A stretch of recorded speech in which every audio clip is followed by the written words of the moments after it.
প্রথমবারের মতো ৫০ সদস্যের মন্ত্রিসভা নিয়ে যাত্রা শুরু করা প্রধানমন্ত্রী তারেক রহমানের সরকারে আসতে পারে বড় পরিবর্তন। আলোচনা চলছে মন্ত্রিসভার আকার বাড়ানো ও দফতর পুনর্বিন্যাস নিয়েও। এর আগে অষ্টম জাতীয় সংসদ নির্বাচনে জয়ী হয়ে ৪৬ সদস্যের মন্ত্রিসভা করেছিলেন তৎকালীন প্রধানমন্ত্রী খালেদা জিয়া। পরে তা বেড়ে দাঁড়ায় ৬০ জনে। মন্ত্রিপরিষদে কারা যুক্ত হতে পারেন সেই আলোচনায় আছেন সংসদ সদস্য আব্দুল মঈন খান, বরকতুল্লাহ বুলু, জয়নুল আবেদিন ফারুক, এরশাদ উল্লাহ, বি.এম. মোশাররফ হোসেন, সংরক্ষিত আসনের সেলিমা রহমান এবং টেকনোক্রেট কোটায় মোয়াজ্জেম হোসেন আলাল ও মাহিদুর রহমান। প্রধানমন্ত্রীর রাজনৈতিক উপদেষ্টা ও বিএনপির স্থায়ী কমিটির সদস্য নজরুল ইসলাম খান বলেছেন, এটা কোনো বিচিত্র ব্যাপার না, খুবই স্বাভাবিক ব্যাপার। মানে সংসদীয় গণতান্ত্রিক রাষ্ট্র ব্যবস্থায় মন্ত্রিসভায় পরিবর্তন স্বাভাবিক বিষয়।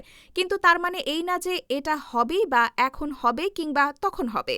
এগুলো নিয়ে কথা বলার ক্ষমতা একমাত্র বোধহয় প্রধানমন্ত্রীর আছে।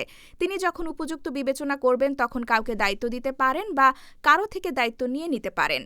বেসরকারি বিমান ও পর্যটন মন্ত্রণালয়ের প্রতিমন্ত্রী রাশেদুজ্জামান মিল্লাত বলেন, কি হবে তা আমরা জানি না। ফেসবুকে দেখা যাচ্ছে অনেকে মন্ত্রী হবেন, রদবদল হবে। মন্ত্রিসভায় এখন ২৫ জন মন্ত্রী ও ২৪ জন প্রতিমন্ত্রী।